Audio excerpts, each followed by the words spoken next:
sudah pulang. Berarti udah jelas kalau misalnya orangnya udah dikasih tahu bahwa udah pulang, berarti anak grooming mau nggak mau harus ada yang turun untuk.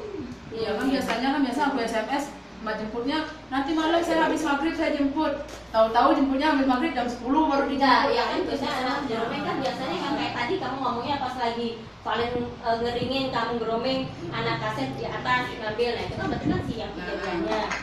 Nah udah tahu ya sekarang ya anak resepsionis di atas itu dia cuma ngasih tahu, tapi yang nurunin itu tanggung jawabnya anak grooming ya. Terus kalau memang mama satu lagi, kalau misalnya sudah selesai mandi itu kamu kasih tahu apa yang sini SOP grooming ada di sini, tolong dibaca. Anak grooming tolong dibaca, koordinator grooming tolong dibaca. Jadi kalau misalnya sudah selesai mandiin, misalnya sakit kulit, dia ada berdarah-darah kayak gitu, langsung kasih tahu ke dokter rawat inap.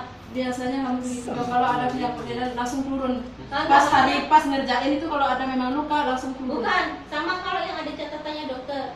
Jadi biar orangnya pas jemput itu obat udah siap kayak gitu. Enggak, orangnya udah nunggu, orangnya datangnya sore ternyata obatnya belum siap. Misalnya kayak bikin obat biasa ada juga ownernya dok, biasa ditanya ada obatnya begini, nanti aja saya tebus obatnya ya. Ya nanti kan biar dokternya yang telepon. Nah itu udah biasanya kan begitu, karena kan biasanya begitu kan. Iya.